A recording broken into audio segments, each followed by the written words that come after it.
Bismillahirrahmanirrahim. Kita bisa merasa nikmat pada keluarga, kita bisa merasa bahagia di dalam rumah kita, dan kita bisa nyenyak di dalam tidur kita, yaitu adalah ketika kita dimaafkan dan diampuni dosa-dosanya oleh Allah. Makanya analoginya sederhana. Kalau ibu punya salah dengan saya, ataupun bapak punya salah dengan saya, tentunya ketika kita berjumpa, bapak tidak akan merasa nyaman dan tidak akan merasa tenang ketika pada ruangan itu kita berjumpa. Kalau bapak salah dengan saya, ketemu saya di masjid, pasti bapak akan memilih tempat yang tidak sama dengan tempat yang saya pilih. Dan tentunya ketika keluar, memilih waktu yang tidak bersamaan dengan waktu saya keluar. Kenapa masjid itu menjadi tidak nyaman kita masuk di dalamnya? Karena kita punya salah dengan seseorang yang ada di dalam masjid. Akhirnya kalau kita ketemu di warung, kita menjadi tidak nyaman. Kalau kita ketemu di jalan, kita merasa tidak nyaman karena kita bertemu dengan orang yang kita berbuat salah. Kapan kita akhirnya nyaman berada di masjid, berada di jalan, berada di warung? Ketika kita telah dimaafkan sama orang yang kita berbuat salah kepadanya. Akhirnya kondisi dan keadaan itu menjadi tenang, dan akhirnya kita mudah bahagia karena kita tidak punya salah dengan siapapun. Sama analoginya ketika kita di dalam rumah. Rumah itu nikmatnya ketika suami istri itu tidak lagi bertengkar. Tapi rumah itu tidak terasa nikmat ketika suami istri sedang bertengkar. Kalau kita mendapati suami istri bertengkar, tentunya suami istri akan senantiasa melirik kapan suaminya keluar, kapan istrinya masuk. Supaya kenapa? Supaya tidak ketemu. Ketika ada suaminya di dapur, istrinya pura-pura di kamar tamu. Kalau suaminya ke kamar tamu, istrinya pura-pura ke dapur. Kalau istrinya ke kamar mandi, suaminya pura-pura ke lantai atas.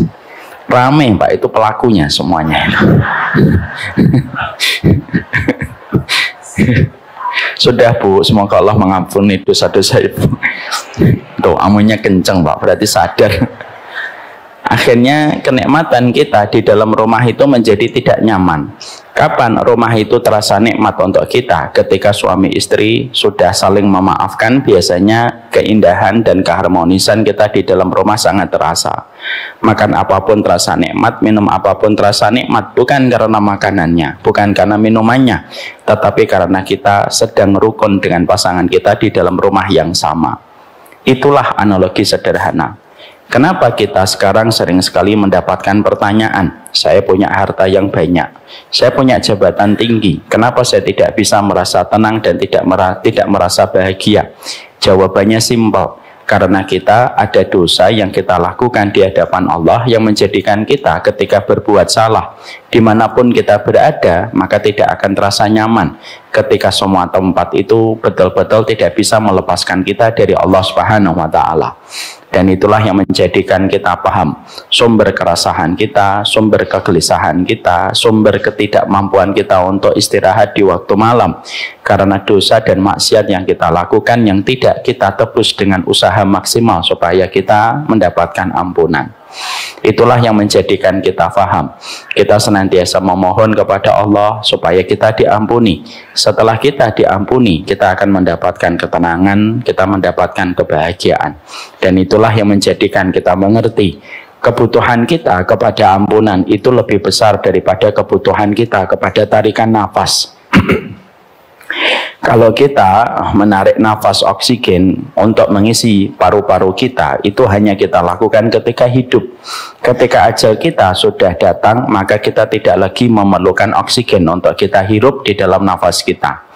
Tetapi kebutuhan kita kepada ampunan itu terus kita butuhkan. Sepanjang hidup kita terus meminta ampunan kepada Allah. Dan ketika kita mati, orang yang menyolati kita, tidak ada yang mereka doakan dan tidak ada yang mereka ucapkan, kecuali adalah memintakan ampunan kepada kita supaya kita diampuni dosa-dosanya oleh Allah.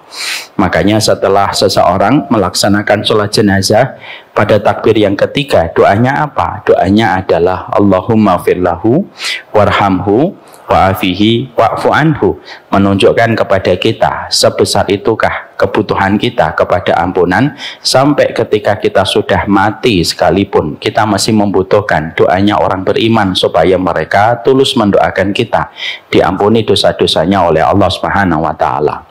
Makanya tidak ada kalimat yang dijadikan bekal oleh Nabi Adam ketika Nabi Adam dikeluarkan dari surga, kecuali kalimat yang Allah titipkan kepada Nabi Adam adalah kalimat untuk meminta ampunan kepada Allah.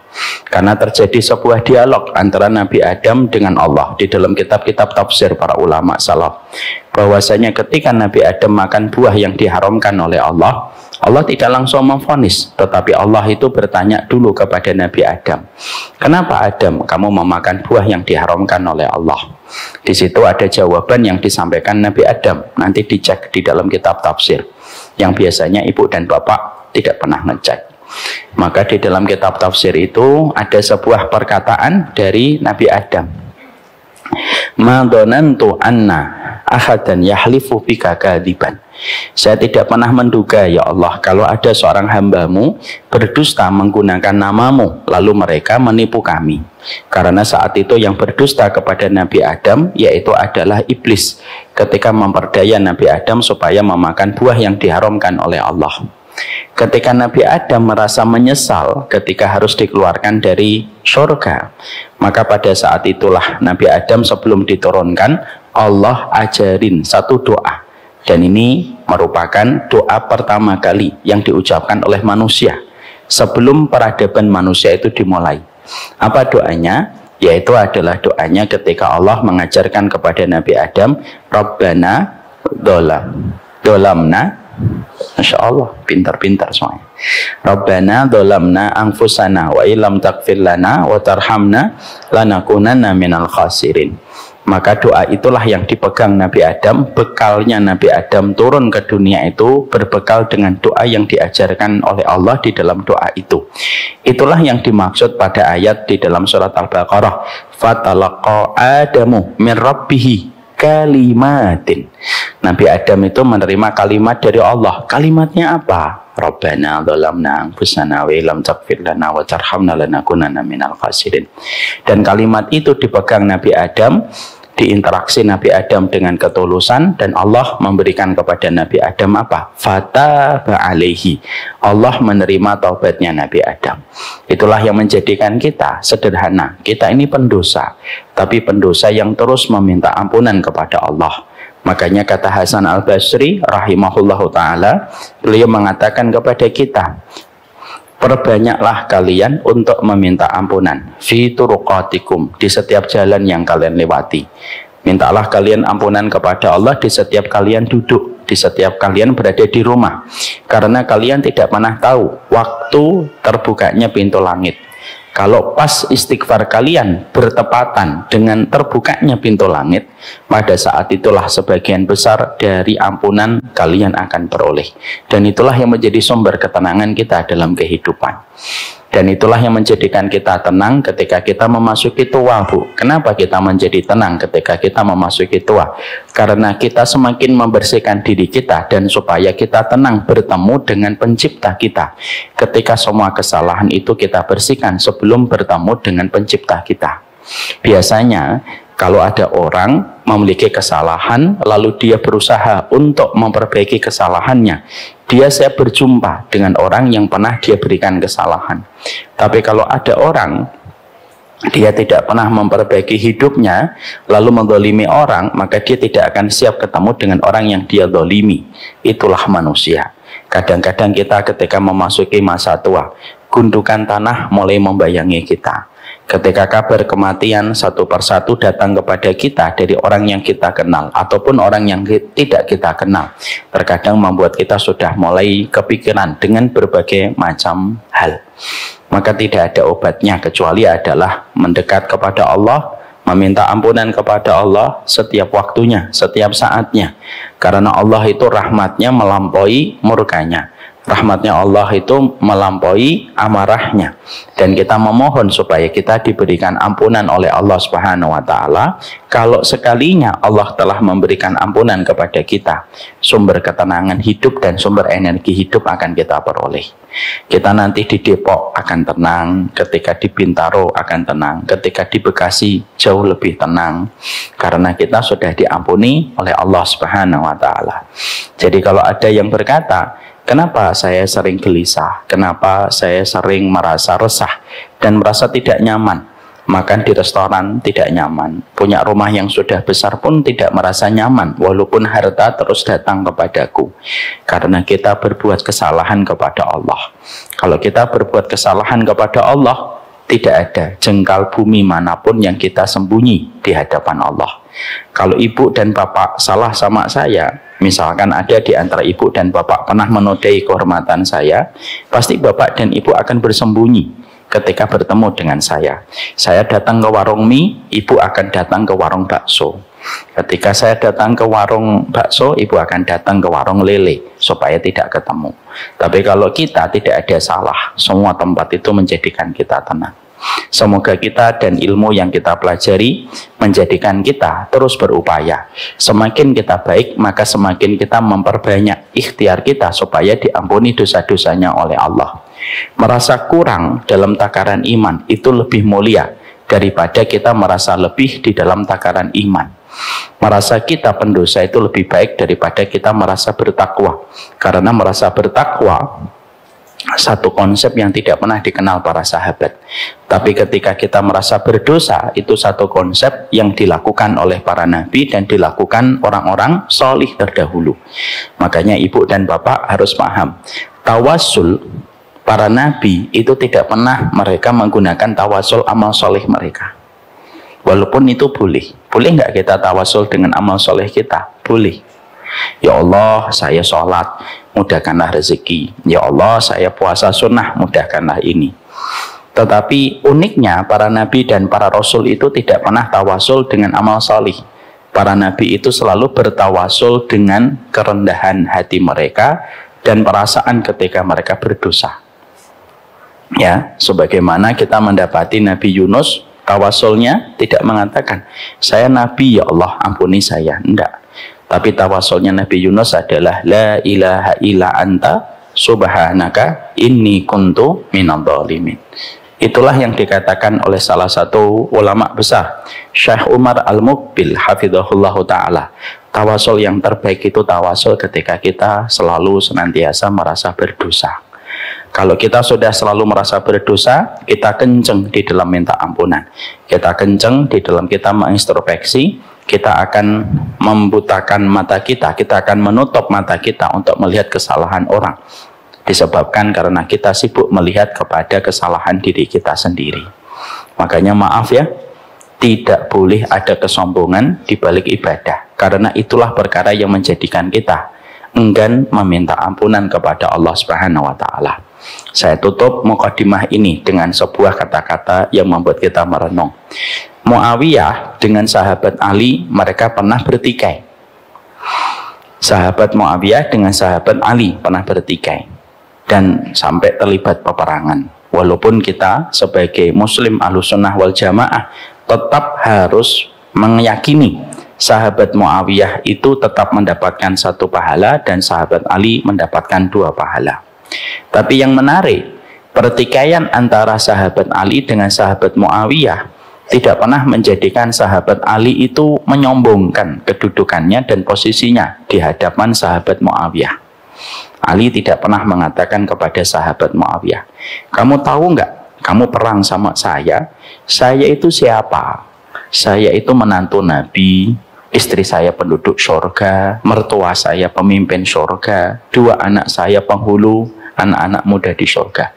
Kalimat itu tidak pernah disampaikan oleh Ali kepada sahabat Muawiyah, menunjukkan kepada kita semakin tinggi keimanan, semakin merasa dia berada pada kehinaan di hadapan Allah Subhanahu wa taala. Itulah perkara yang paling berat. Kalau merasa mulia banyak, tapi merasa kita berdosa itu jarang. tapi itulah posisi yang paling dicintai oleh Allah.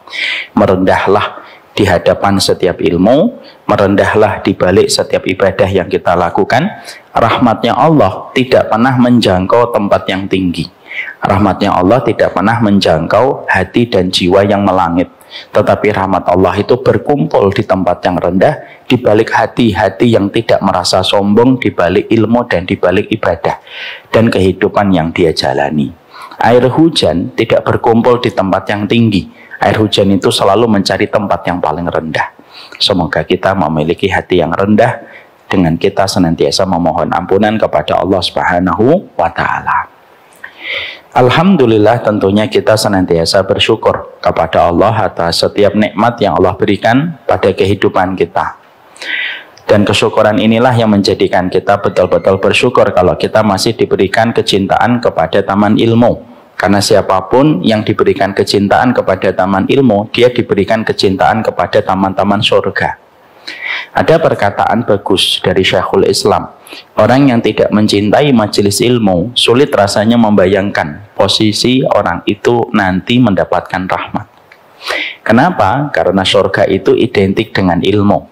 Sehingga ketika ada manusia kok tidak mencintai majelis ilmu, sangat diragukan bisa mudah mendapatkan rahmat kalau dia sudah membenci taman ilmu, padahal Allah sangat mencintai taman ilmu pada kehidupan manusia. Ada salah satu muridnya Imam Abu Hanifah, kalau tidak salah Syekh Muhammad Hasan Asy-Syaibani, atau lupa saya namanya. Beliau itu sakit berat, dan ketika beliau sakit berat maka beliau mengundang sahabatnya untuk datang, lalu diajak untuk berdialog di dalam masalah fikih. Sahabatnya itu tidak habis pikir, gimana kamu dalam kondisi sakit berat tapi mengajakku untuk dialog dalam masalah fikih, padahal kamu akan mengalami sakit yang berat. Maka sahabat ini atau muridnya dari Imam Abu Hanifah berkata, karena apa yang aku bicarakan ini bisa memberi manfaat kepada diriku dan bisa memberi manfaat kepada banyak orang. Akhirnya mereka ngobrol. Sahabat yang sehat mengajak ngobrol muridnya Imam Abu Hanifah yang sakit berat dalam masalah fikih. Setelah panjang obrolan itu selesai, sahabatnya ini minta izin untuk pulang. Dalam perjalanan keluar dari kamar, akan keluar dari rumah itu, sebelum membuka pintu untuk keluar, sahabatnya mendengar keluarga dari yang sakit mengucapkan kalimat istirja, inna lillahi wa inna ilaihi rajiun. Sahabat yang baru saja mengajak beliau berbicara tentang masalah ilmu meninggal dunia. Ini menunjukkan kepada kita, orang mukmin itu salah satu sifatnya adalah tidak pernah diberikan rasa bosan terhadap ilmu. Karena cukuplah seseorang itu diberikan kebaikan ketika dia tidak pernah merasa bosan dengan ilmu yang dia dengarkan dan ilmu yang dia kaji. Makanya Rasulullah dalam hadis riwayat Muslim, beliau mengatakan, innal mu'mina la yashba min khairin yasma'uhu hatta yakuna muntahahu al-jannah. Tahu artinya? Insya Allah tidak tahu. Rasulullah Shallallahu Alaihi Wasallam beliau bersabda, bukan saya suudon, enggak. Rasulullah bersabda, orang mukmin itu mereka tidak pernah bosan mendapatkan ilmu sampai dia betul-betul memastikan langkah kakinya sudah berada di dalam surga. Dan itulah yang menjadikan kita beruntung. Tidak setiap orang diberikan hatinya kecondongan kepada ilmu. Tidak setiap orang diberikan nikmat untuk menikmati taman-taman ilmu. Jadi ketika bapak dan ibu masih diberikan kenikmatan, kecondongan kepada taman ilmu, berarti itu nikmat yang paling besar, dan itulah rezeki, bukan hanya urusan dunia. Ada yang mendapatkan dunia tetapi belum tentu mendapatkan rezeki, karena dunia dan rezeki itu berbeda. Rupiah kita itu dunia, motor kita itu dunia, handphone kita ini dunia. Tapi ketika kita mendapatkan amal soleh kita, itu rezeki. Ketika kita melakukan perjalanan menuntut ilmu, itu rezeki. Makanya doanya Nabi Musa itu apa? Warzuqni fahma, beri aku rezeki kepahaman. Karena ilmu itu merupakan sebuah rezeki, di mana tingkatan ilmu itu lebih besar daripada tingkatan duniawi yang didapatkan manusia. Inilah yang menjadikan kita sangat bersyukur bukan hanya sebatas urusan duniawi yang kita peroleh, tetapi sangatlah kita bersyukur pada kenikmatan rezeki, salah satunya berkumpulnya kita di taman ilmu. Masih banyak di luar sana masih bingung dengan orang yang datang ke kajian. Bukankah kita punya teman yang selalu berkata dan berkomentar, aku tuh bingung mbak, kamu tuh ngaji tuh yang ngapain gitu. Berapa jam ngajinya? Dari jam 1 sampai jam 3. Ngapain itu? Gitu. Masih ada yang kayak gitu? Masih. Masih ada kan di luar sana yang ketika bapak itu ngaji, lalu temannya bapak mengatakan, mau kemana? Mau ngaji. Salam ya buat ustadznya. Gitu. Padahal ustadznya nggak kenal dia. Itu menunjukkan kepada kita bahwasanya nikmat yang Allah berikan kepada kita adalah ilmu. Semoga kenikmatan ilmu ini juga tidak menjadikan kita sombong. Mintalah terus kepada Allah supaya kita diwafatkan di atas ilmu yang benar, di atas ilmu yang diajarkan oleh Nabi Muhammad. Semoga kita diwafatkan di atas ilmu yang dipahami oleh para sahabat, di atas ilmu yang dipahami oleh para tabi'in dan para tabi'ut tabi'in, generasi terbaik. Karena hari ini banyak sekali yang mengklaim mengatakan ilmu, padahal begitu jauh antara ilmu yang dia klaim dengan kebenaran yang disampaikan oleh Rasulullah SAW. Hari ini kita juga harus hati-hati. Banyak orang yang mengklaim dia bisa ngomong sama semut, sama jin gitu ya. Sehingga kita harus berhati-hati supaya tidak sampai kita terperosok kepada sebuah kerusakan di dalam kehidupan agama kita. Semoga Allah selalu menuntun kita supaya kita senantiasa bisa bersyukur kepadanya. Semoga syukurnya kita kepada ilmu tidak menjadikan kita sombong. Syukurnya kita kepada ilmu menjadikan kita mendapatkan jalan pintas kita menuju kepada surga.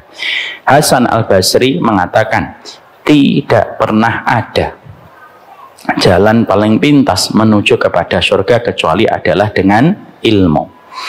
Makanya tidak ada yang bisa mengalahkan keutamaan ilmu bagi mereka yang menyadarinya. Dan semoga kita termasuk orang yang sadar merapikan hidup itu dimulai dari ilmu. Semoga Allah kasih kita anugerah tentang itu dan semoga kita selalu bersyukur kepadanya. Amin insyaallah. Bapak dan Ibu, Masya Allah ya, ini takutnya menggoda. Dari tadi saya sudah lirik-lirik gitu.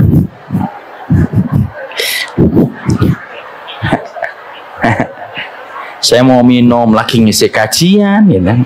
Kalau nggak minum tampaknya seger banget itu, Masya Allah. Tapi saya pastikan ke Bapak dan Ibu, Insya Allah ini seger banget. Tapi maaf ya, itu untuk saya. Semoga Ibu dan Bapak mendapatkan ganti yang lebih baik. Aminnya yang ikhlas. Mari kita mulai kajian kita. Kita akan menyampaikan materi yang menjadi sebuah perenungan untuk kita, karena pada dasarnya sebagian besar yang berkumpul di sini mendapatkan materi dan pada dasarnya yang berkumpul di sini memiliki posisi yang sama dengan kita semuanya, bahwasanya kita menjadi orang tua. Dan hari ini kita akan membahas tentang sebuah tema, kajiannya tematik. Dan saya sudah menyampaikan pada pertemuan yang lalu bahwasanya khusus untuk 2 pekan ini kita menyampaikan sebuah materi tematik. Karena apa? Sebagai bagian dari tasliyah, refreshing dari perjalanan kita membahas materi tadkirah, at-tadkirah, yang memang perjalanan kitab itu sangatlah panjang untuk menghindari kepenatan dan menghindari kebosanan. Para ulama itu memberikan kepada kita petunjuk.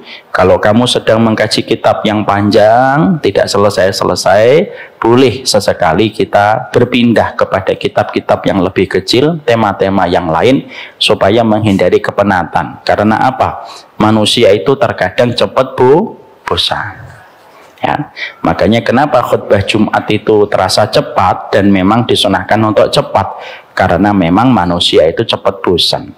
Makanya kalau ada orang khutbah Jumat sudah 40 menit, biasanya banyak jamaah batuk-batuk ya. Karena dia sedang memberikan isyarat kepada khatibnya, cepatlah, warung Padang sudah melambai-lambai ini. Dan akhirnya itulah sunnahnya. Makanya kita juga harus paham dari kaidah itu, Ibu dan Bapak. Kalau kita memberikan nasihat kepada orang, jangan terus menerus. karena itu akan memberikan kebosanan. Jadi kalau kita menasihati anak, ibu jangan ngirimin terus menerus. Setiap harinya DM anaknya 43 kali ya. Sehingga anaknya itu setiap malam harus menghabiskan setiap reels yang dikirimkan sama ibunya. Jangan. Ibu juga gitu. Kalau sedang menasihati suami itu ya jangan terlalu bersemangat banget. Sampai akhirnya apa? Inbox DM dari suaminya itu ya penuh dari istrinya. Tips menjadi suami yang baik, sabar sama istri. Untukmu wahai suami gitu ya. Maka sesungguhnya ketika kita memberikan ilmu itu tidak boleh terlalu lama dan tidak boleh terlalu sering untuk menghindari kebosanan. Sama pula para ulama itu mengatakan dalam perjalanan kitab yang panjang terkadang kita penat. Makanya kita boleh memberikan materi tasliyah dan refreshing. Tapi walaupun ini tasliyah dan refreshing, tapi insya Allah materinya sangat kita butuhkan. Bismillahirrahmanirrahim.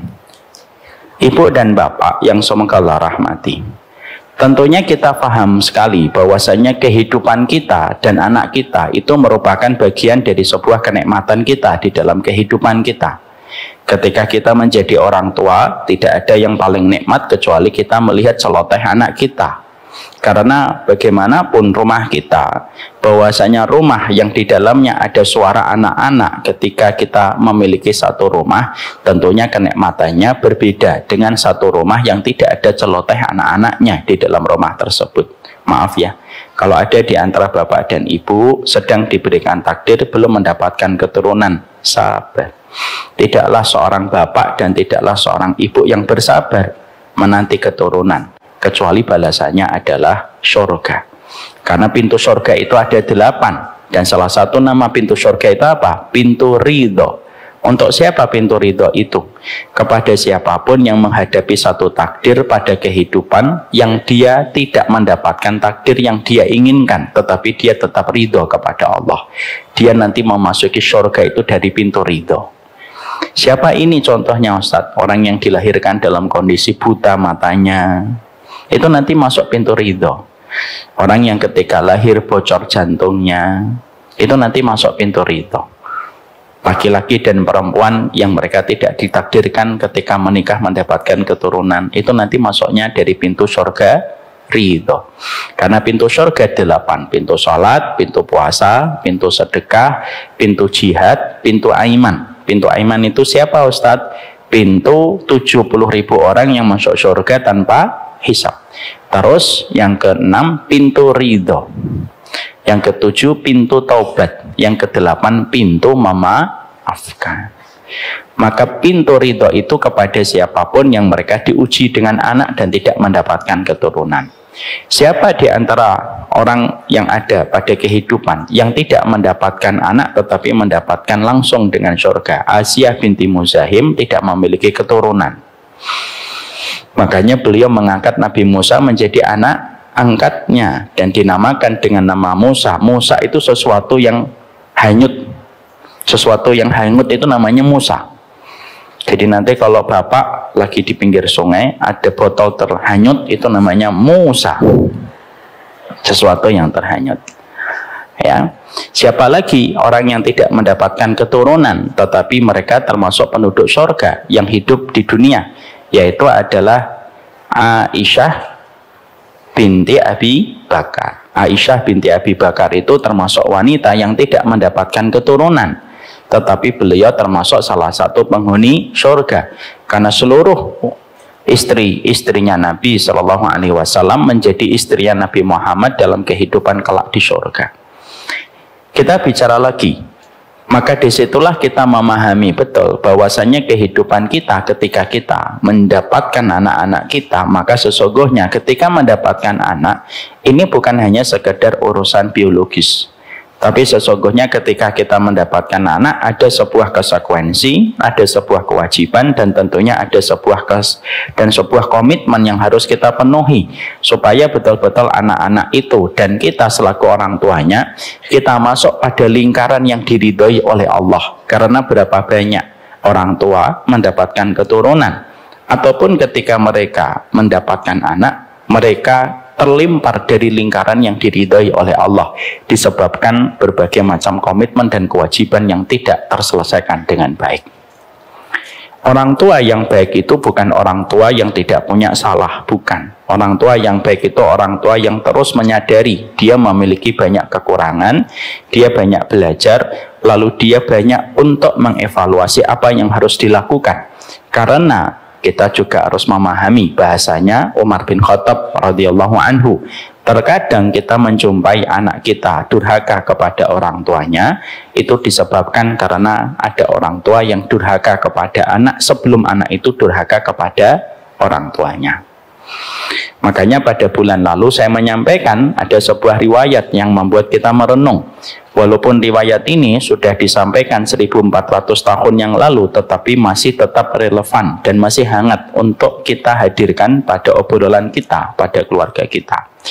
Ketika orang tua membawa anak dan menyeret anaknya berjumpa dengan Umar bin Khattab radhiyallahu anhu.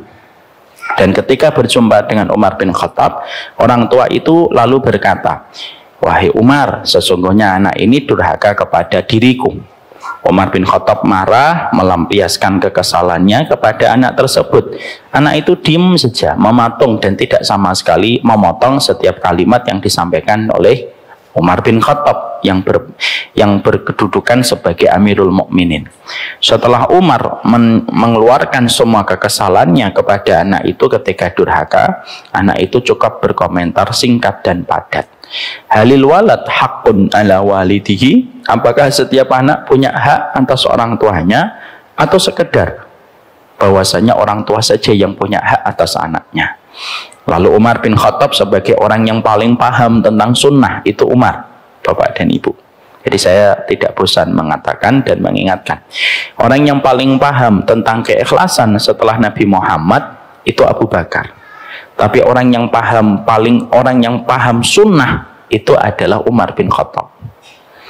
Rasulullah itu perpaduan antara Abu Bakar dan Umar yang ditemukan jadi satu. Jadilah Umar, jadilah Rasulullah. Separuhnya Nabi itu Abu Bakar, separuhnya Nabi itu Umar bin Khattab radhiyallahu anhu. Umar bin Khattab sebagai orang yang paling paham sunnah ketika mendapatkan pertanyaan itu, maka Umar bin Khattab langsung menjawab, "Yo ada. Naam, bala." Ya. Al-walad haqqun ala walidihi, anak itu punya hak atas orang tuanya. Apa haknya anak atas orang tuanya, wahai Umar bin Khattab? Maka disebutkan oleh Umar bin Khattab ada 3, mewakili banyak kewajiban-kewajiban orang tua dan haknya anak kepada orang tua. Yang pertama, memberikan kepadanya ibu yang beriman. Yang kedua, bagaimana dia memberikan nama-nama yang di dalamnya itu ada doa. Yang ketiga, bagaimana dia mengajari setiap huruf yang ada di dalam Al-Quran. Maka ketika diucapkan dengan kalimat itu, maka akhirnya anak tersebut mengatakan, "Sesungguhnya bapakku tidak melaksanakan semua kewajiban yang kamu sebutkan, wahai Umar. Dia memberikan kepadaku ibu yang tidak beriman kepada Allah, karena ibuku Majusi." Ibu Majusi itu adalah ibu yang menyembah kepada api. Dia memberikan nama kepadaku, namanya itu tidak ada doanya. Namaku itu Ju'lan. Ju'lan itu nama yang tidak ada doanya. Dan yang ketiga, dia tidak pernah sama sekali memberikan kepadaku dan mengajari kepadaku setiap huruf yang ada di dalam kitabullah, dan tidak pernah sama sekali mengajariku satu huruf yang ada di dalam as-sunnah. Ketika Umar bin Khattab mendapatkan respon jawaban itu, maka Umar bin Khattab langsung berbalik marah.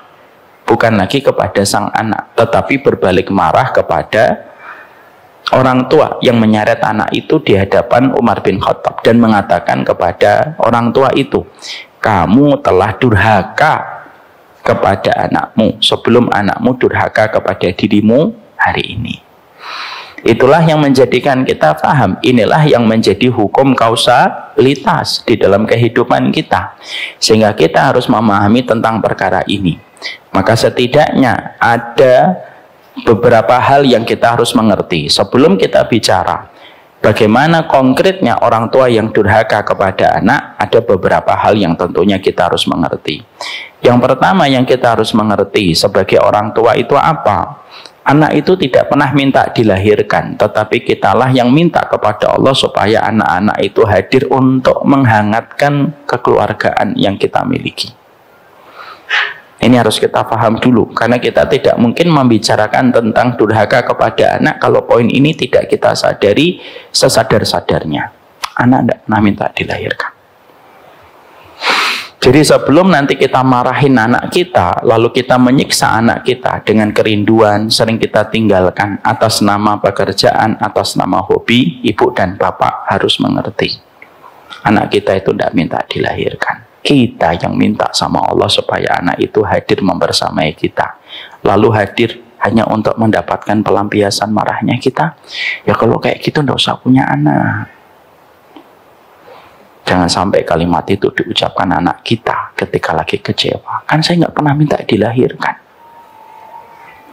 Makanya maaf ya ibu, bapak, jangan pernah nyebut-nyebut kewajiban kita ketika lagi kesel, terpancing menyebutkan apa yang menjadi kewajiban kita di depan anak yang hanya menjadikan anak hatinya bertambah jauh dari kita. Nggak usah nyebut. Kamu sadar nggak? Ibu itu berat ngelahirin kamu. Itu kan kewajiban. Tidak usah disebut lagi. Kamu tahu nggak bapak ini kerja dari pagi pulang malam itu untuk siapa? Itu kewajiban. Dan biasanya kalau kita sudah menyebut-nyebut hal yang semacam itu, hati anak kita tidak bertambah dekat, tetapi hati anak kita justru bertambah jauh. Hati-hati itu. Ya. Jadi sebelum nanti kita marah, sebelum kita melampiaskan emosi kita, ingat, dia tidak minta dilahirkan. Kita yang memohon kepada Allah.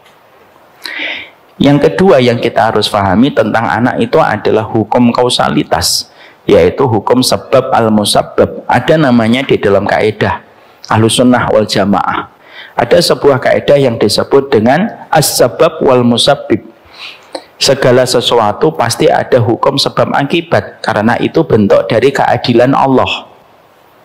Makanya karena bentuk sifat keadilan Allah, maka Allah itu menetapkan segala sesuatu sesuai dengan ikhtiar yang dilakukan. Itulah kenapa Allah itu membedakan antara anak yang solih dengan anak yang tidak solih. Kenapa dibedakan?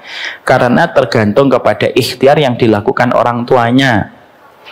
Makanya ketika anak kita solih mendoakan kita dan kesolihan anak kita diupayakan oleh orang tuanya, tidak sama dengan anak yang tidak solih, yang tidak pernah diupayakan orang tuanya untuk menjadi solih. Karena apa? Sebab akibat itu ada. Kita di dalam kehidupan itu ada sebab akibat. Kita kalau ingin kaya, lahirkan dulu sebabnya. Nanti Allah yang akan mendekatkan takdir kepada akibat yang kamu peroleh. Itu namanya hukum kausalitas. Memang betul, tidak setiap usaha pasti akan mendatangkan hasil yang kita inginkan. Betul, tapi usaha mendekatkan kita kepada hasil yang kita inginkan dengan sebab yang kita lahirkan. Karena Allah itu maha baik. Walaupun tidak jaminan sekalipun, semua itu kehendaknya kepada Allah. Fa'alul lima yurid. Makanya ketika kita membicarakan tentang anak, sesungguhnya solihnya anak tergantung dengan ikhtiar kita, durhakanya anak itu pun tergantung bagaimana usaha kita di dalam kehidupan kita. Supaya ketika nanti kita melihat anak kita itu, kita lebih realistis gitu. Kalau kamu mendapati anakmu tidak pernah datang ke masjid, ya wajar, kan kamu bapaknya nggak pernah mengajak anak kamu ke masjid. Dan kamu tidak pernah menempelkan kelingking kakimu dengan kelingking kaki anakmu. Ya. Karena apa? Hukum kausalitas itu ditetapkan oleh Allah di dalam kehidupan. Supaya apa? Supaya kita tidak menjadi orang yang sifatnya itu manipulatif. Kita pingin anak kita solih, tapi kita lupa bahwasanya ikhtiar itu datang dari diri kita dulu sebelum kita pingin mendapatkan apa yang kita lihat dari anak kita. Itu namanya manipulatif. Ya. Makanya akhirnya yang kedua yang kita harus mengerti adalah hukum kausalitas itu berjalan di dalam kehidupan kita. Supaya setiap dari kita itu ada ikhtiar dan tidak sekedar menuntut. Kalau sekedar menuntut banyak. Dan orang tua yang menuntut itu banyak. Tapi tidak konsekuen dengan apa yang dia minta. Ya kalau kamu pengen anakmu hafal Quran, ya minimal ibu membaca Al-Quran. Walaupun tidak hafal Al-Quran, tapi minimal itu ya membaca di depan anak-anak kita. Jangan sampai anak kita nanti kita protes, kenapa kamu surat An-Naba nggak hafal-hafal? Nanti anak kita ngomong, lah Abi sama Umi bertahun-tahun nggak hafal-hafal juga gitu. Karena hukum kausalitas itu berjalan di dalam kehidupan kita, sehingga akhirnya kita itu tidak sekedar menyalahkan dan tidak hanya sekedar menuntut, tapi juga kita paham apa yang harus kita lakukan ketika kita bicara tentang masalah anak. Dan itulah pernik-pernik penting yang kita harus paham. Sekarang mari kita masuk kepada pembahasan. Apa kriteria dan apa karakteristik? Semoga Allah jaga kita dan Allah muliakan kita sebagai orang tua dengan ikhtiar terbaik. Apa kriteria orang tua itu ketika mereka telah menjadi durhaka kepada anak kita? Kemarin sudah kita bahas nomor 1 atau tidak? Sudah. Belum ya? Ya, kita masuk nomor 1. Kriteria orang tua yang sifatnya itu adalah durhaka kepada anak, lalu akhirnya anak itu akan belajar durhaka di dalam kehidupan kita, yaitu orang tua yang mereka tidak pernah berhenti untuk melakukan dosa dan tidak pernah berhenti untuk menginjak rem pada kehidupannya supaya dia berhenti dari kemaksiatan.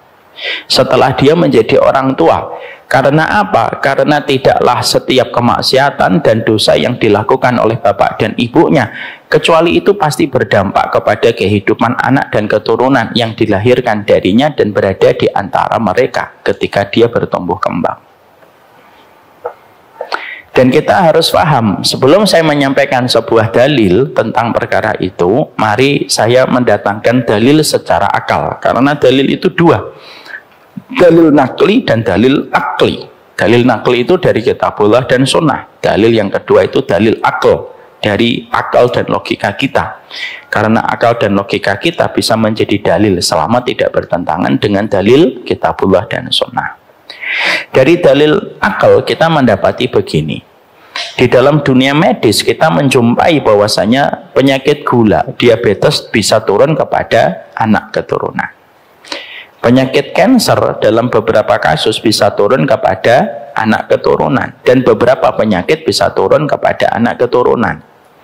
Ketika kita mendapatkan bahwasanya ternyata ada penyakit yang bersifat genetik yang dibawa sama orang tua turun kepada anak, maka sesungguhnya ketika fisik kita dan komponen tubuh kita bisa mewariskan penyakit genetik dari orang tua kita, demi Allah, sesungguhnya kemaksiatan dan ketaatan itu berdampak besar kepada keturunan kita.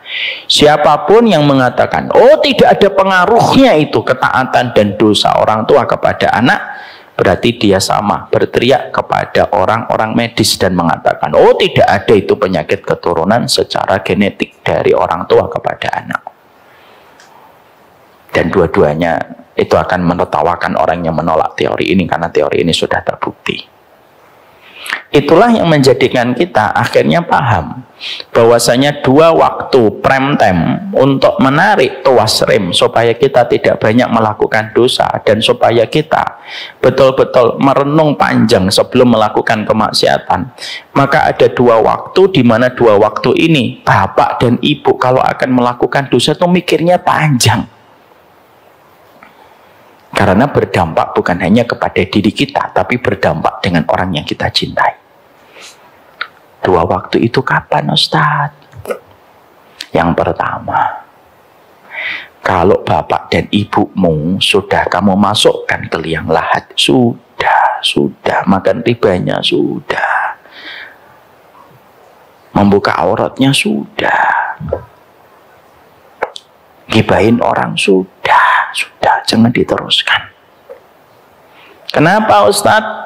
Karena ketika kamu selaku anaknya setelah memasukkan bapak dan ibumu ke perut bumi, dan dunia tidak lagi sama setelah kita memasukkan orang tua kita ke perut bumi, setelah itu kamu tetap memakan riba, setelah itu kamu tetap membuka aurat, setelah itu tetap kamu dingin terhadap ilmu dan tidak ada ketaatan, lalu kamu terus memakan dan melakukan sebuah dosa dan kemaksiatan, efeknya apa? Efeknya itu orang tuamu yang ada di dalam kubur terhenti mendapatkan doa. Kenapa? Anak yang bermaksiat itu sangat mempengaruhi doa yang dia panjatkan. Ya Allah, ampuni bapak ibu saya. Tapi setelah itu dia minum riba. Minum dari hasil riba. Ya Allah, ampuni bapak dan ibu saya. Setelah itu dia berzina. Terus piye? Kalau kata orang Jawa itu mantep.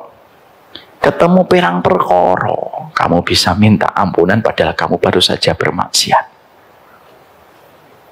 Ya. Kalau ada bapak-bapak, ibu dan bapaknya meninggal dunia, masih menerima uang di bawah meja, hati-hati. Orang tua kita terancam tidak mendapatkan doa dari anak yang masih bermaksiat, terutama maksiat dosa-dosa besar. Karena apa? Kita tidak akan disebut solih, karena kriteria kesolihan itu apa? Mampu berkomitmen meninggalkan dosa besar. Itu baru disebut solih. Solih itu bukan berarti tidak punya salah, bukan. Secara sederhana Pak, Ibu, saya sampaikan. Kriteria solih itu apa sih Ustaz? Setidaknya dua. Ketika kebaikanmu lebih dominan daripada kejahatanmu, nah itu solih. Yang kedua, ketika kamu sudah menceraikan dosa-dosa besar pada jalur hidupmu. Dan dosa-dosa besar itu disampaikan Imam Az-Zahabi di dalam kitabnya Al-Kabair, galaksi dosa-dosa besar apa saja. Kalau ada di waktu ini sudah. Makanya kadang saya itu sedih. Ada orang masih makan riba, tapi dia, orang tuanya sudah meninggal dunia. Sedih. Kenapa sedih? Ya kasihan aja orang tuanya. Makanya Bapak, kalau kita punya cash beli, kalau tidak punya uang cash, tidak usah beli. Tidak usah tersentuh riba. Kenapa tidak usah tersentuh riba? Mempengaruhi semuanya dalam kehidupan kita. Kadang-kadang saya menemukan ada orang bercerita begini, alhamdulillah Ustadz, rumah ini akhirnya lunas setelah 15 tahun KPR. Misalkan dengan pinjaman ribawi misalkan. Sebenarnya rumah itu miliknya dia. Tapi Allah itu sebenarnya menahan rumah itu menjadi miliknya dia ketika Allah itu secara tidak langsung menyuruh dia, sabar ya, 15 tahun rumah ini akan menjadi milikmu. Sabar. Janganlah lambatnya satu rezeki menjadikan kamu mengambil potong kompas untuk memiliki sesuatu. Jangan. Tunggu aja. Kalau itu jatah rumahmu, datang dengan 1000 cara yang ditentukan oleh Allah. Kalau itu bukan rumahmu, tidak akan datang walaupun dengan 1001 cara dilakukan orang untuk memberikan rumah itu kepada dirimu. Itulah yang dinamakan tauhid. Dan tauhid itu terkadang logikanya harus dipadamkan, ditingkatkan keimanannya. Ya, ini yang namanya riba. Waktu yang kedua yang kita ini harus betul-betul menjadikan kita memahami betul, yaitu adalah kapan kita ini harus berhenti dan menekan rem. Sebagaimana Bapak ketika menyusuri jalan, kapan Bapak itu harus menekan remnya supaya tidak menjadi benturan di dalam kecelakaan. Kalau kita sudah di pinggir jurang, tekan rem, jangan tekan gas. Kalau tidak tekan rem, ya silahkan menikmati kecelakaan dan benturan. Kalau kamu lurus, tiba-tiba ada lampu merah, tekan rem, kalau tidak menjadi benturan. Maka sesungguhnya yang kedua, kapan kita harus menekan rem? Ketika kita di dalam kehidupan ini. Kalau nasihat, tausiah belum bisa mengingatkan kita. Yang kedua, yaitu ketika kita sudah punya anak, Sudah, kalaupun anaknya itu sudah. Kalaupun akhirnya kamu dan kita masih berat dan akhirnya tergelincir lagi dengan dosa, yang kita lakukan adalah banyaklah bertobat kepada Allah. Karena dosanya orang tua itu berdampak berat kepada apa yang terjadi sama anak kita. Anak kita akan durhaka kepada kita, fix, pasti, kalau kita sudah bermaksiat kepada Allah sebagai pemilik anak itu. Makanya indah sekali. Mari kita merenungkan satu ayat, karena ayat ini sering sekali beberapa waktu terakhir ini saya sebutkan. Kita buka surat Al-Ahqaf ayat 15. Tolong operator, surat Al-Ahqaf ayat 15. Surat ke-46. Allah menyampaikan di dalam ayat ini. Antum baca, nah, artinya aja. Ayat 15. Dan kami perintahkan kepada manusia agar berbuat baik kepada kedua orang tuanya. Ibunya telah mengandungnya dengan susah payah dan melahirkannya dengan susah payah pula. Maka mengandung sampai menyiapinya selama 30 bulan, sehingga apabila anak telah dewasa dan umurnya mencapai 40 tahun, dia berdoa, "Ya Tuhanku, berikanlah aku petunjuk agar aku dapat mensyukuri nikmat-Mu yang telah Engkau limpahkan kepadaku dan kepada kedua orang tuaku, dan agar aku dapat berbuat kebajikan yang Engkau ridhoi, dan berilah aku kebajikan yang mengalir kepada diriku dan kepada orang tuaku." Teruskan.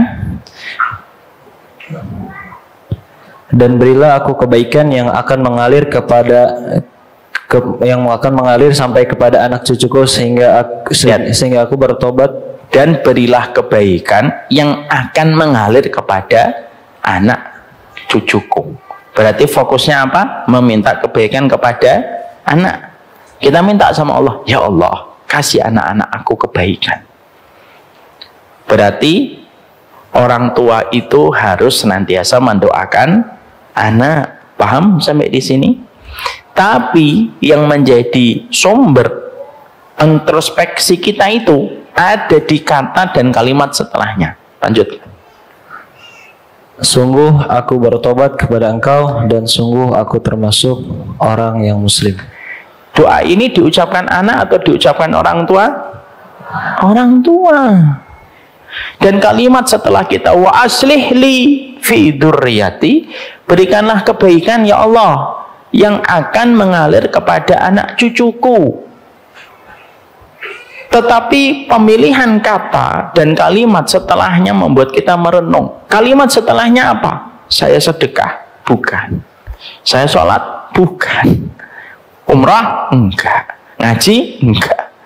Kalimat setelahnya diajarkan langsung oleh Allah. Ini tubtu, saya tobat. Kalimat setelahnya apa? Wa inni minal muslimin. Kalau sudah tobat, ada dua kemungkinan. Anakmu dikasih oleh Allah kebaikan, atau yang kedua, anakmu tidak dikasih oleh Allah kebaikan karena akibat dan pengaruh dari dosamu dulu. Maka kamu, kalau anakmu tetap tidak dikasih oleh Allah kebaikan karena itu hukuman di dunia supaya meringankan dosamu, maka kita lalu mengatakan, wa ini minal muslimin. Kalau sudah kayak gitu, kami tetap pasrah kepada Engkau ya Allah. Jadi orang tua yang dibutuhkan oleh anak itu bukan orang tua yang hebat dalam segala hal. Tidak mungkin anak kita ingin dapat bapak kayak Nabi Muhammad, mustahil. Ibunya kayak Ibunda Khadijah, tidak bisa. Anak kita itu membutuhkan orang tua yang mau menyadari dia itu pelaku dosa, dia pelaku kemaksiatan. Sebelum dia marah-marah kepada anak, bisa jadi dulu posisi dia sebelum menjadi anak, sebelum menjadi orang tua, sama dengan posisi anak itu ketika hari ini kita marahin. Maka yang dilakukan apa? Tobat. Kita ini berhenti dulu dari dosa-dosa dan kemaksiatan, karena dosa dan kemaksiatan itulah yang menahan segala macam kebaikan-kebaikan di dalam kehidupan kita, itu karena dosa dan kemaksiatan. Dan tidaklah turun kebaikan yang diberikan kepada anak cucu kita kecuali karena kemaksiatan. Dulu itu ada benih gandum pada zaman Imam Ahmad. Itu benih itu segini gede. Ini benih. Kenapa sekarang benih itu cuma segini doang? Karena kemaksiatan itu menyusutkan berbagai macam hal. Dan ternyata kemaksiatan orang tua itu dampaknya yang paling dekat yang merasakan itu adalah anak.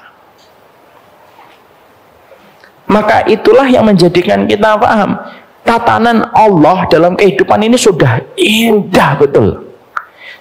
Gimana tatanan dari Allah? Kamu ketika lahir sampai kamu balik nggak dicatat dosanya. Indah atau tidak indah? Indah. Sebelum 12 tahun kita semua dosa kita nggak dicatat sama Allah.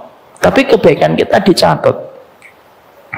Dari 12 tahun sampai 20 tahun atau sampai 22 tahun atau 25 tahun kita sudah menikah, lalu kita sudah mulai tanggung jawab supaya kita tahu arah tujuan kita itu kemana.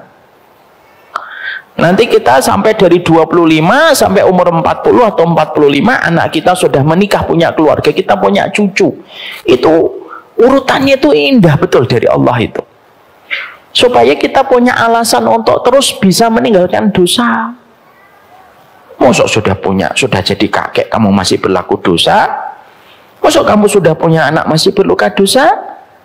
Itu yang diinginkan oleh Allah. Dan ketika kita mendapati diri kita itu menjadi orang tua, sudahi dosamu. Berapa banyak orang tua itu yang mereka bisa memberikan uang saku kepada anak yang di total setiap bulannya 50 juta, tapi anaknya setiap mendengar nama bapaknya itu buncinya luar biasa dan membanting pintu. Bisa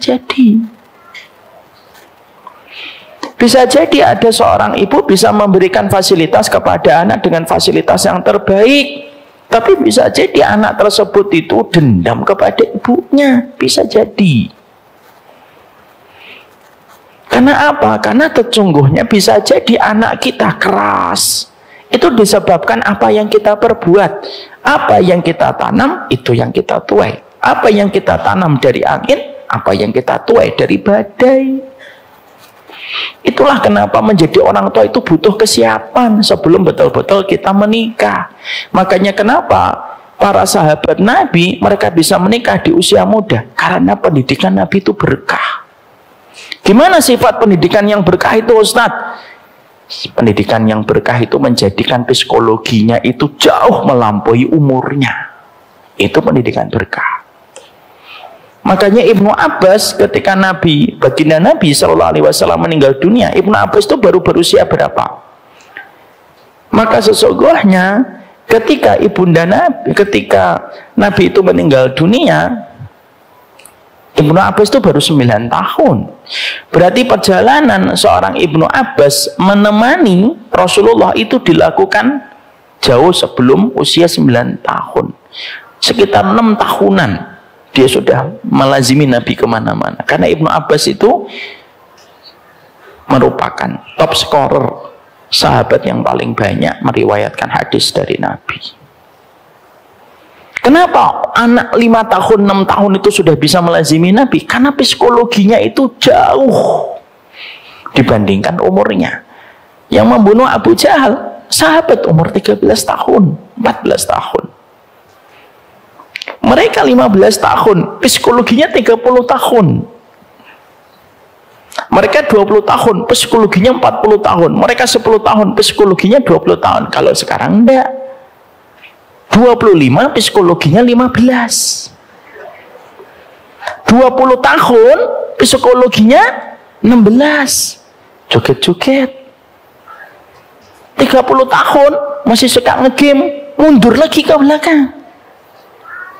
Akhirnya apa yang terjadi? Ketidaksiapan di dalam pernikahan itu akhirnya menjadikan seseorang mudah melakukan maksiat. Dan kemaksiatan itulah yang menjadikan anak-anak kita tertahan. Pintu-pintu kebaikan di pintu langit itu tidak bisa turun ke bumi. Kenapa? Ya karena kemaksiatan orang tuanya. Jadi kalau dibedah-bedah gitu, anak itu kalau ngerti ilmu ini, Nah ini anak bisa ngomong, saya gini tuh jangan-jangan Abi dulu. Moga-moga anak kita nggak denger lah gitu. Tapi kita yang mengevaluasi. Makanya akhirnya menjadikan seseorang itu memahami kalimat yang tadi kita baca di dalam surat Al-Ahqaf ayat yang ke-15. Ini tuh betul, ini kunci pertama. Karena tidaklah seorang bapak dan seorang ibu yang tidak bertobat dari dosa dan kemaksiatannya, demi Allah ya, orang tua yang tidak bertobat dari dosanya, dia telah melakukan kedurhakaan kepada anak. Sebelum orang tuanya menunggu waktu nanti mendapati anak itu durhaka, dan itu menjadi bom waktu. Bahkan bapak dan ibu, ada sampai dosa itu menjadi utang coba. Dan kadang-kadang ada anak keturunan itu yang terancam dengan dosa yang dilakukan sama orang tuanya. Ini ada sebuah kisah nih, contoh nih, kisah nyata. Ada dosa nih yang dinamakan dengan dosa zina. Kita tentunya paham dosa zina itu apa? Az-zina dainun wa qada'uhu fi ahlihi. Ya. Az-zina dainun wa qada'uhu fi ahlihi. Zina itu utang. Zina itu utang. Dan cara membayar hutang itu melalui anak keturunannya. Ada sebuah kisah nyata di daerah Timur Tengah. Ada seseorang beberapa ratus tahun lalu membaca tulisan Imam Syafi'i. Zina itu utang. Setelah dia membaca bahwasanya dosa zina itu utang dan harus dibayar melalui anak keturunannya, apa yang terjadi? Maka orang tuanya itu gemeter membaca apa yang dia baca dari tulisan Imam Syafi'i. Lalu dia panggil itu budaknya, pembantunya. Kamu jaga anak saya. Anak saya akan suruh mengelilingi kampung ini. Kamu jaga anak saya. Kalau ada laki-laki yang ingin melakukan sesuatu kepada perempuan, anak perempuan saya, jangan dihalangi kecuali ketika sudah mengancam jiwa anakku. Kecuali sudah mengancam jiwa anakku. Budaknya tidak percaya dengan apa yang dia dengar dan berkata, Bapak yakin? Saya menemani anak Bapak, putri Bapak. Kalau ada orang yang ingin melakukan apapun sama anak Bapak, saya diem, ya kamu diem. Kecuali ketika yang diperbuat mengancam anak Bapak. Iya, Bapak yakin. Terus anak perempuannya dipanggil. Anak perempuannya cantik secara fisik, parasnya itu menawan. Anak perempuannya lalu dibilang, Nak, kamu muter-muter jalan ini, putar-putar jalan ini, dan puterin kampung ini, nanti balik lagi ke sini. Anaknya tentunya senang ketika dia diberikan kesempatan keluar dari rumah. Anaknya keluar, muterin kampung, dan banyak pemuda. Mereka tertawan dengan kecantikan paras anak sang majikan. Tapi mereka hanya melihat dari jauh. Sampai pada satu waktu ketika sudah dekat dengan rumahnya, ada seorang laki-laki yang melihat paras wanita itu tuh tidak kuat. Saking begitu terpincutnya hati dia tidak tahan.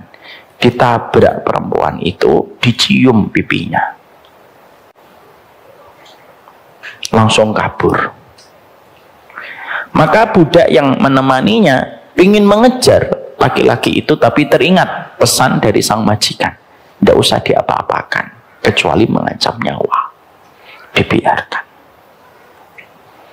Pulang perempuan tersebut, sampai di rumah perempuan itu, lalu sang majikan nanya sama budaknya, apa yang terjadi ketika anakku keliling kampung ini?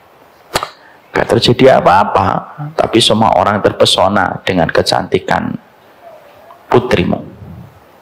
Kecuali ketika sudah dekat, tiba-tiba ada seorang laki-laki menabrak putrimu dan menciumnya. Karena aku teringat pesanmu, aku tidak mengejar laki-laki itu dan aku biarkan.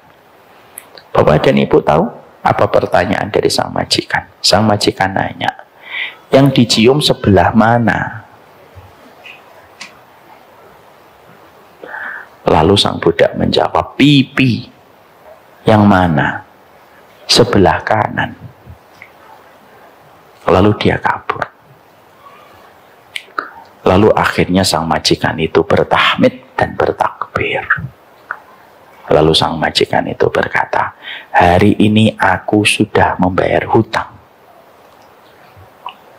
Karena aku ketika dulu menjadi pemuda, aku menjaga kehormatan dan kesucian diriku. Tapi aku pernah terpincut dengan seorang perempuan yang cantik sekali. Dan aku tidak kuat melihat parasnya wanita itu. Aku tabrak wanita itu, aku cium. Dan aku cium pipinya sebelah kanan. Paham kisah nyata ini? Di sini kita mendapati bahwasanya kaitan antara dosa dengan anak itu kaitannya erat. Makanya ketika seseorang itu ingin untuk melihat dan meneropong serta menerawang jauh ke depan tentang bagaimana kehidupan anaknya, lihat aja perbuatan bapak dan ibunya itu bagaimana. Jadi kalau kita akhirnya tidak pernah membangunkan anak, sholat juga tidak pernah mengajak ke tempat taklim, ya mungkin itulah yang nanti kita akan lihat kehidupan anak kita. Tidak usah nunggu 15 tahun lagi, sudah kelihatan dari apa yang kita perbuat hari ini. Makanya kalimat dari Allah itu indah, wa aslih li fi dzurriyyati, dan kalimat setelahnya ini tuh betul. Berarti setiap orang tua yang betul-betul bertaubat itu menjadi modal terbesar kebaikan anak-anak kita dan keturunan kita untuk bisa memiliki bekal mendapatkan kebaikan dari Allah. Bisa jadi anak kita tidak mendapatkan bekal dalam perjalanan masa mendatang yang dia lalui. Gagalnya dia mendapatkan bekal kebaikan itu kenapa? Yuk karena kita tidak pernah berhenti untuk melakukan masalah dosa dan melakukan maksiat. Anak kita itu perlu bekal, Bapak dan Ibu. Bekalnya anak itu harus datang dari Allah. Dan bekal itu dimulai dari setiap orang tua, dari setiap bapak, dari setiap ibu yang betul-betul dia berusaha memperbaiki, menjaga kesolehan mereka, menambah ketaatan mereka, lalu melakukan tirakat yang terbaik di dalam usaha dia. Maka ketika mereka itu bertaubat dan menyadari kesalahannya, Allah akan memperbaiki kualitas keturunannya. Nah, ini yang paling berat ketika menjadi orang tua. Makanya akhirnya kita mendapatkan bagaimana dulu para ulama itu kalau mereka sudah memiliki keturunan, maka mereka itu menekan tombol-tombol mati setiap perkara-perkara yang mereka lakukan ketika mereka sadar perkara itu tidak mendatangkan keridhaan dari Allah.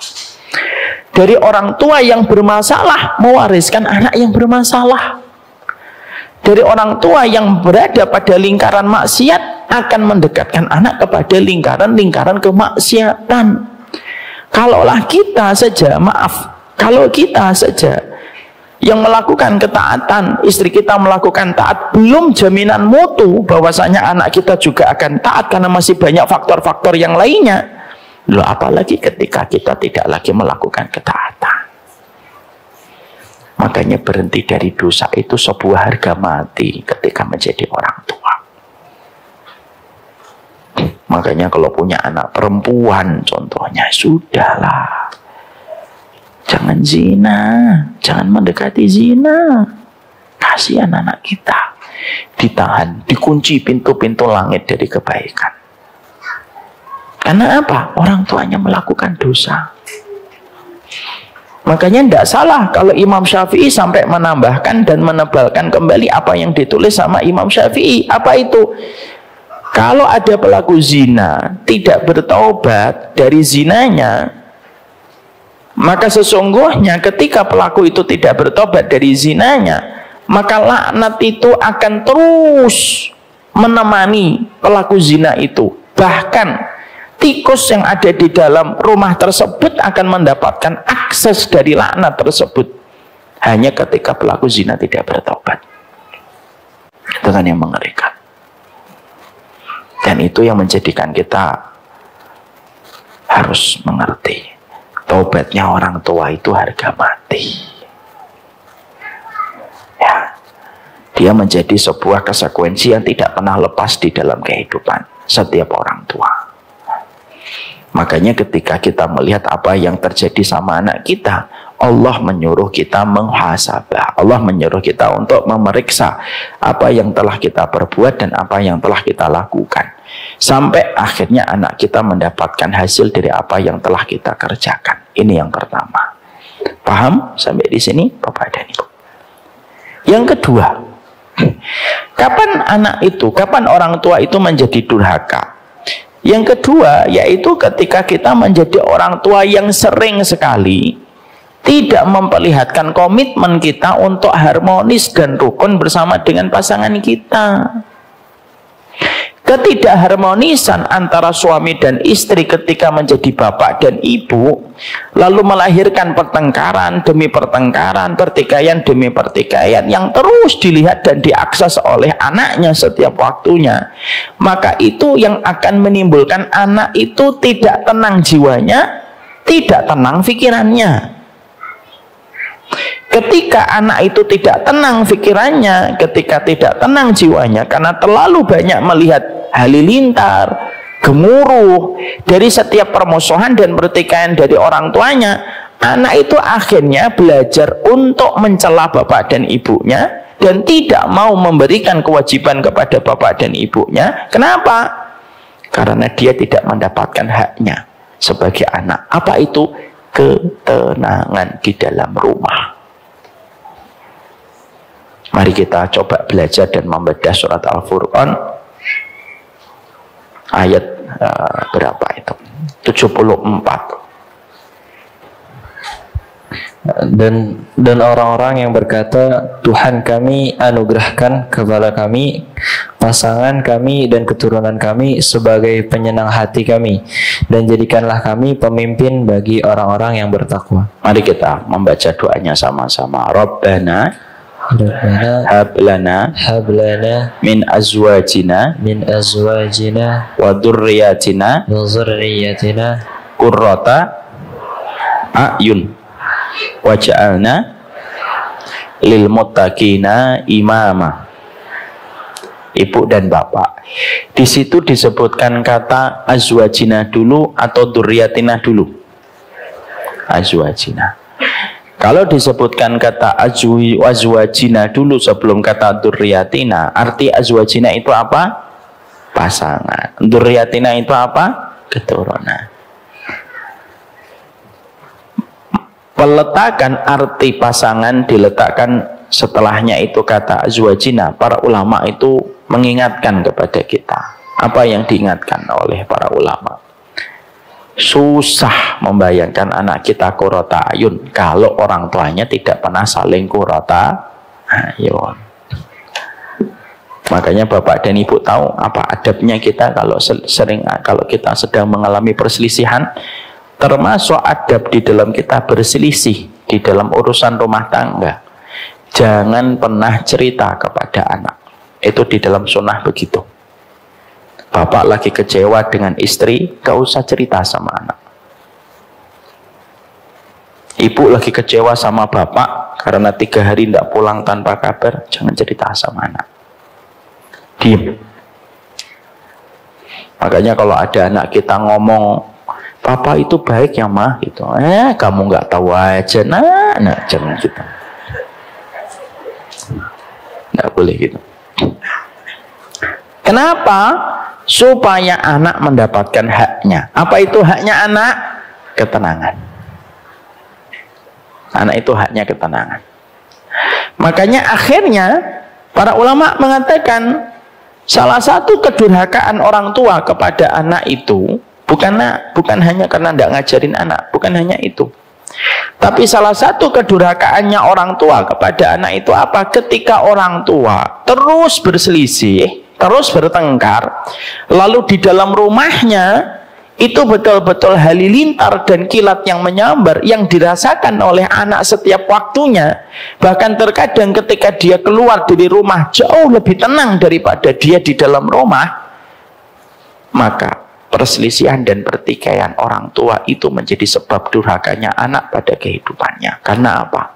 Maaf ya Bapak dan Ibu, ketika lagi bertengkar suami istri, ada hati yang sedih selain hati kita, yaitu hati anak kita. Ada yang tersakiti, tapi bukan hanya hati kita dan pasangan kita, ada hati anak kita yang tersakiti. Kalau anak itu sudah sering tersakiti karena dia tidak mendapatkan orang tuanya qurrata ayun, bapaknya tidak qurrata ayun kepada ibunya, ibunya tidak qurrata ayun kepada bapaknya, dan ada saling kedoliman di antara keduanya, anak tidak akan qurrata ayun.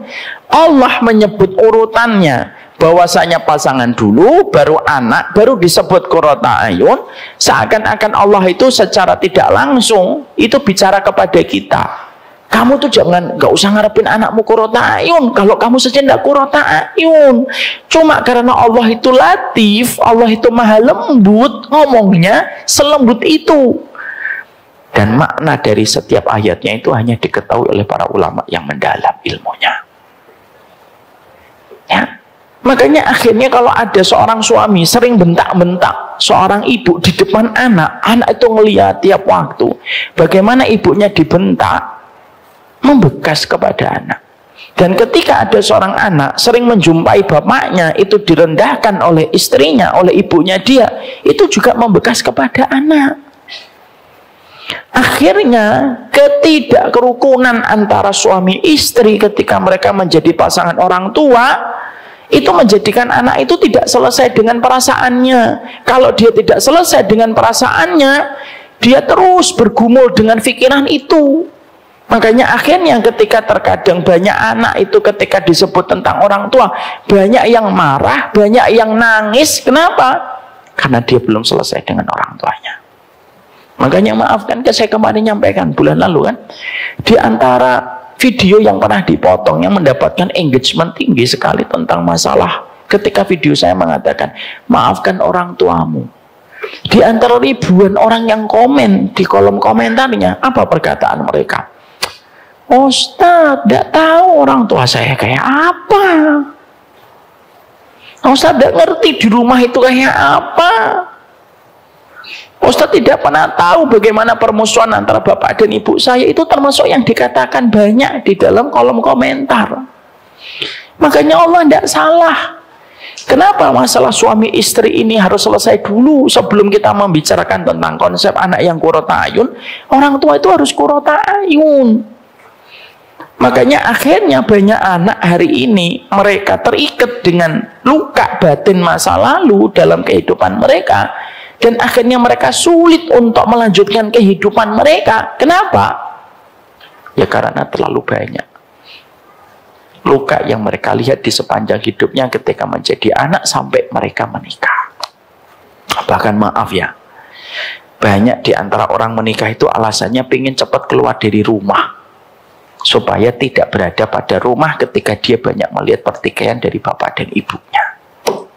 Itu kan niat nikahnya sudah nggak benar. Makanya ada satu hal yang saya jumpai di kantor kita. Ada seorang bapak ibu datang ke kantor saya. Mereka sudah tua, mereka sudah punya cucu. Ibunya itu terkena anxiety. Coba, di usia yang tidak lagi muda. Anxiety itu apa? Kecemasan gitu. Sering ada namanya serangan kepanikan, namanya panic attack, dan menjadikan mereka tidak bisa tidur. Ketika beliau datang bersama sang suami, saya tanya, kenapa Bu? Iya Ustadz, katanya orang saya kena anxiety, kalau malam tidak bisa tidur. Sampai subuh saya itu baru bisa tidur, tiap hari. Dan beliau kelelahan. Saya datang, sudah datang ke psikolog? Belum Ustadz. Psikolog, psikiater, belum. Apa yang dirasain? Coba, yang dirasain apa? Suaminya ngomong sama istrinya, udah keluarin aja yang memang harus dikeluarin supaya tidak jadi beban. Sang ibu yang sudah punya cucu akhirnya cerita. Apa ceritanya? Iya Ustadz, ketika saya dalam kondisi semacam ini, yang teringat itu adalah pengalaman waktu saya SD, SMP, dan SMA. Saya pertama kaget. Saya khawatir jangan-jangan pernah terjadi pelecehan ataupun yang lain. Dan ketika beliau akan menceritakan itu, beliau nangis. Saya bilang, tenang dulu Bu, tarik nafas dulu, pelan-pelan. Akhirnya sudah tenang, cerita. Beliau berkata, saya tuh punya orang tua. Nasallallahu. Orang tua saya itu baik Ustaz, nggak berpisah, tidak cerai. Tapi ada sesuatu yang tidak dilihat orang banyak dari keluarga kami. Apa itu? Bapak saya orangnya itu supel. Supel sekali. Dan orangnya itu ramah. Tapi supelnya bapak saya, periangnya bapak saya, itu hanya di luar rumah. Kalau sudah selesai dengan, kalau sudah masuk ke dalam rumah, supelnya, ramahnya, riangnya hilang. Dan bapak saya terkesan pendiam kalau di rumah dan menghabiskan waktu ya kalau nggak baca yang melihat TV. Saya punya ibu saya juga baik, ramah sama orang kampung. Tapi ya begitu, setiap pulang ke rumah, diam. Saya tidak pernah menjumpai bapak dan ibu saya berkomunikasi akrab sepanjang dari saya SD sampai kuliah sampai mereka meninggal dunia. Bapak saya ngambil kamar di depan, ibu saya ngambil kamar di belakang. Dan saya tanya dulu di dalam hati saya, karena saya nggak berani nanya, yo diem. Kok bapak ibu kamarnya beda? Kalau di rumah, satu dua patah kata yang terucap. Kami dari keluarga mampu, Ustaz. Kami punya mobil. Kalau kami ada event dan ada satu acara, kami naik mobil bareng. Ya sudah, bapak di depan, ibu di belakang. Dan hanya satu patah, dua patah kata doang yang terucap di antara mereka.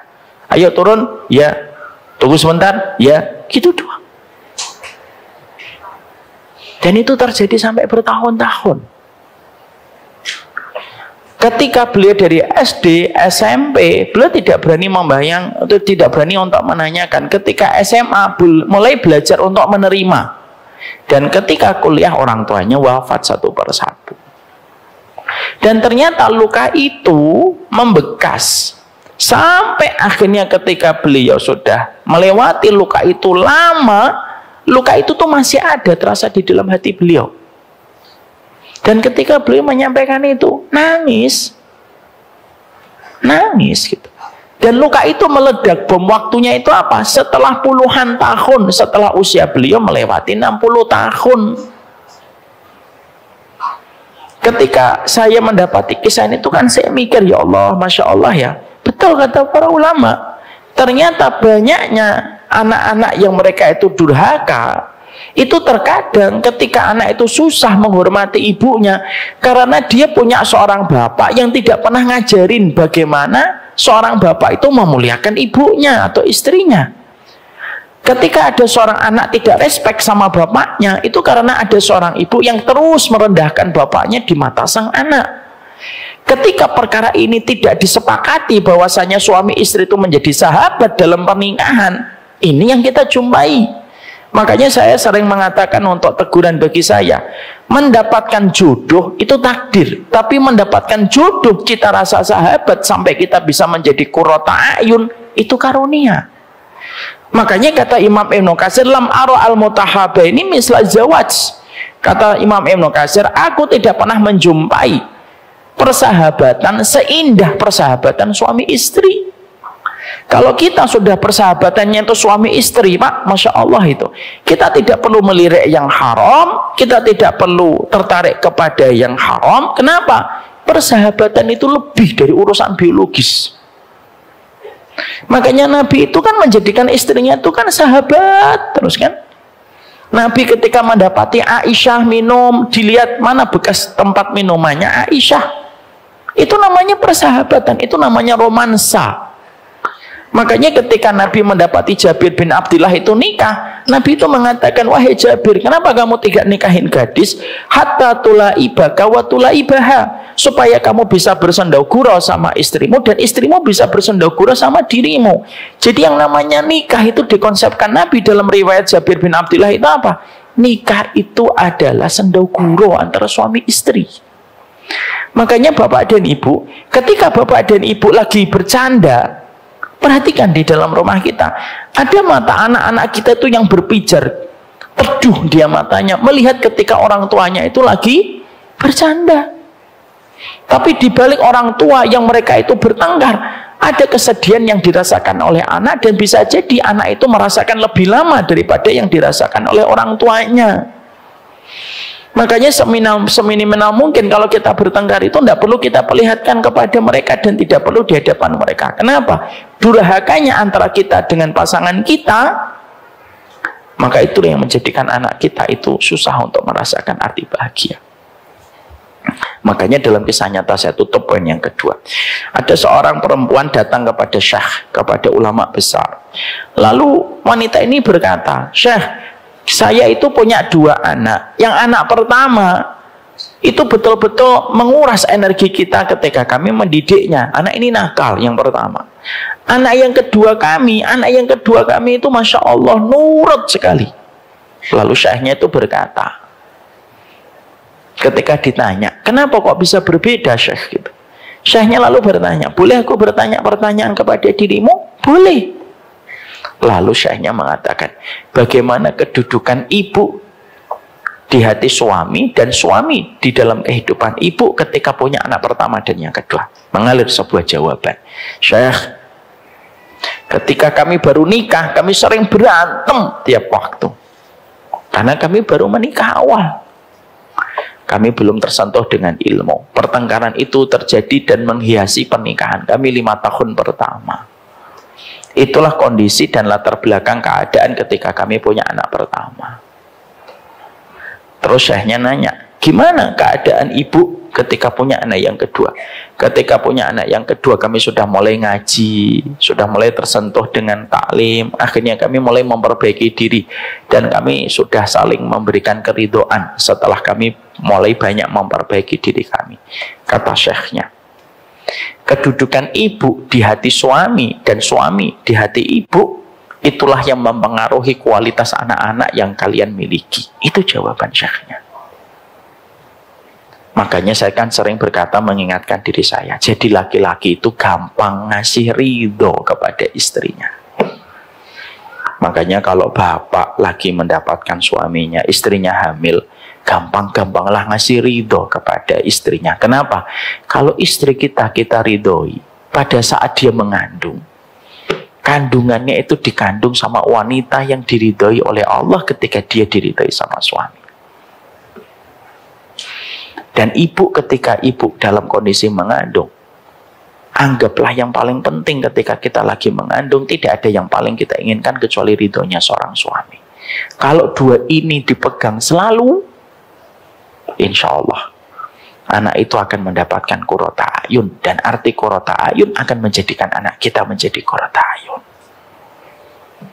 Makanya yang kedua, kata para ulama, kadang-kadang ada orang tua durhaka kepada anaknya itu dalam bentuk apa?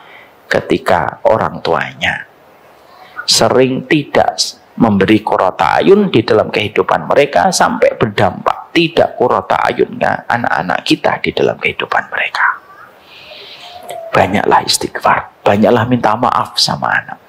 Kalau kita menjadi orang tua pernah bertengkar di depan anak kita, mintalah maaf. Walaupun memori anak kita tidak akan bisa dihapus selama-lamanya atas pertengkaran yang pernah dia lihat, setidaknya kita meringankan bebannya, bahwasanya kita sudah memperbaiki diri ketika kita sudah saling mengikhtiarkan harmonisasi di dalam hubungan antara kita dan pasangan kita. Saya tuh enggak tahu ya, klop atau enggak ya. Saya tuh kalau lagi bercanda sama istri saya, karena anak-anak saya itu enggak punya handphone, kadang-kadang ada anak-anak saya itu saya jadi paham, oh betul memang kata Allah. Anak-anak saya itu kalau lagi ngelihat saya dan istri saya lagi bercanda. Ada anak saya tuh kadang pernah gitu, pinjam handphone dong Bi gitu. Ya udah saya pinjemin handphone. Lalu saya ngobrol bercanda sama istri. Ternyata anak saya tuh cuma fotoin aja. Cekrek. Setelah itu dikembalikan. Setelah itu saya buka foto itu galeri. Loh, kok ada foto saya sama Bibu lagi bercanda.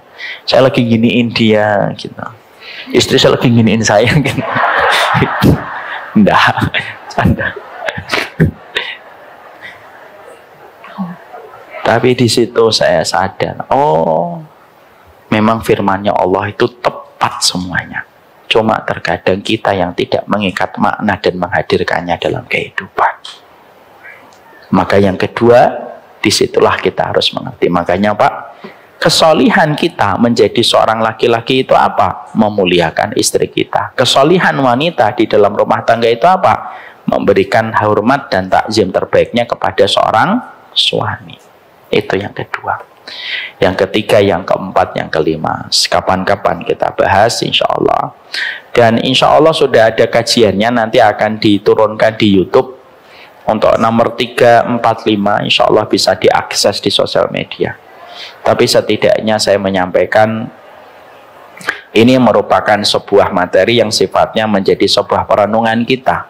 Supaya kita tidak hanya menuntut, tetapi kita harus mengerti tentang komitmen dan kewajiban kita. Allahu a'lam bishawab. Ini yang dapat saya sampaikan. Saya anggap ini materi selesai tentang durhaka kepada anak. Insya Allah bulan depan, bahkan kedua, kita akan mulai kembali dengan kajian kitab At-Tadhkirah. Kita cukupkan kajian kita pada kesempatan hari ini. Semoga Allah pantaskan kita menjadi orang tua yang qurrata a'yun. Dan semoga kita mau berbesar hati meminta maaf dan keridhaan dari anak-anak kita atas kesalahan kita sebagai orang tuanya. Wassalamualaikum warahmatullahi wabarakatuh.